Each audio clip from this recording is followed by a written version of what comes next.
Hey, what up, everybody? This is Stevie Breach coming to you today. I just got done listening to the Jim Cornette Experience, his podcast, which is hosted on MLW Radio.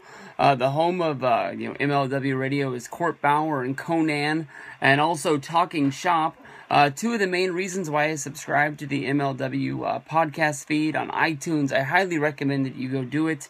Honestly, in my opinion, you don't really need to be a VIP member. I joined mainly just to get the past episodes of Talking Shop, because I came onto the scene late, and so to me, honestly, for $15 for me to go download the first, I believe, like 20 episodes was well worth the $15. I laughed my ass off listening to those shows, and I'm glad that I did it. There's a lot of bonus material when you are a MLW VIP member, but honestly, I don't even listen to it because as of right now, they don't have a feed for you to subscribe to on iTunes, where iTunes will automatically download those.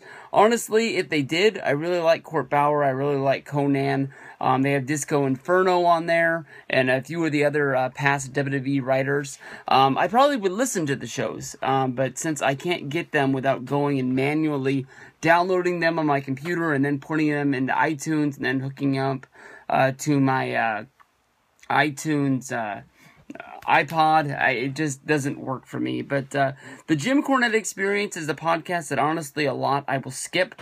I don't like Jim Cornette's views on wrestling a lot, but I do like Jim Cornette's views on the world. And normally for the first 5-10 minutes of his episode, he will talk about current events. He was the reason why I watched HBO's The Jinx.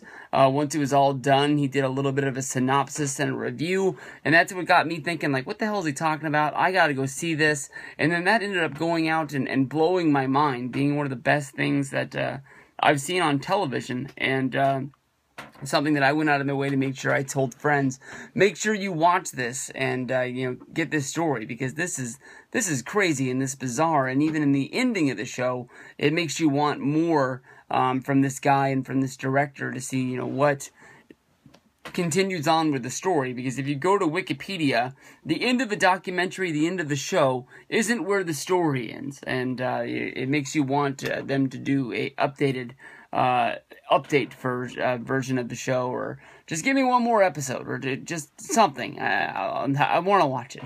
But in this episode today, Jim Cornette, and it's episode 89, in case you're watching this and it's not this week and you're viewing it in the past or something like that, or in the future, or whatever it is. Jim Cornette goes off on the Young Bucks, and I know that people will, not think that much of it.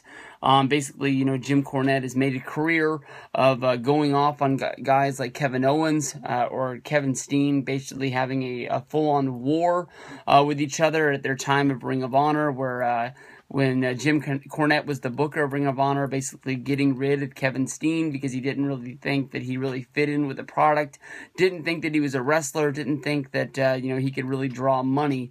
And it ended up being that Kevin Steen came back to Ring of Honor after losing his match to El Generico at Final Battle 2010, when he made his return, being one of the hottest things that was going in Ring of Honor, which led to Jim Cornette's leaving. And then even after he's leaving, Kevin Owens, Kevin Steen at the time, did the Shoot documentary, which then broke an agreement between Cornette and Ring of Honor, where basically saying no one would say anything bad about each other for a certain matter of time, where ROH had to apologize, pull the DVD, and then wait a set amount of time before releasing the DVD.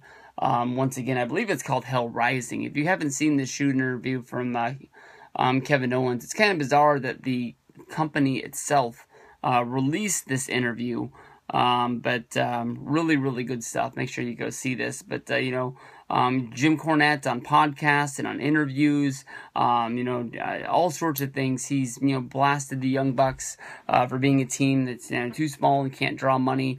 And for some reason, somebody showed Jim Cornette the video that swept the internet last week of the Young Bucks super kicking the little kid at the small independent show, and Jim Cornette blew his stack. Honestly, in my opinion, what the Young Bucks did and what the Young Bucks are doing is working. They're one of the most over tag teams in the world right now. I know they're not a part of WWE. They're not even a part of TNA.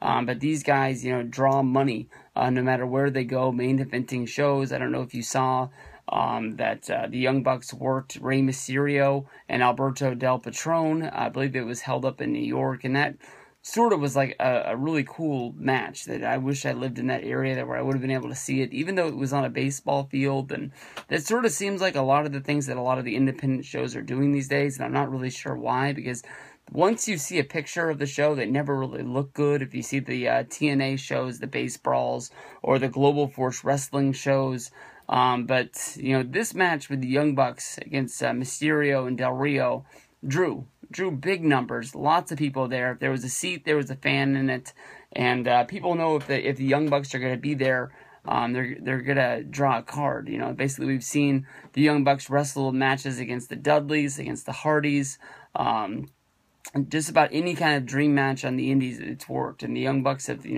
taken over New Japan. PWG is about the hottest thing going today. Bola tickets sold out in 3 minutes for 3 nights. And I know it's not the biggest venue in the world, but for people for all over the United States, all over North America, not even in Europe and Australia, people wanting to fly to Reseda, California, to see a tag team like this go in a guerrilla warfare match on night 2 is beyond the point of crazy. I think that Jim Cornette is a lot like a lot of the older wrestling generation. I know it's not like the NWA where guys just basically cut promos for months at a time and then have one big dream match where they lock up and the guys just sort of roll around the ring and brawl for 30 minutes. I know that what he was saying about them was that they were like video game characters where they don't sell, they just sort of get hit, they fall down, they jump back up, and then they're looking for the next move that they can do to get the crowd going.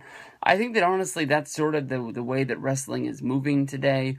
I don't know if it's because of wrestling is changing, but wrestling is always constantly changing because you can't always constantly be doing the same things. At the end of the 90s, going into the 2000s, you really saw that ECW style of wrestling with hardcore chair shots, table shots, hitting guys with the ring bell, kendo sticks, that took over basically to the point where WCW and WWE both pushed it into their programming, making the Hardcore Championship, which was none other than a ripoff of what was going over in ECW.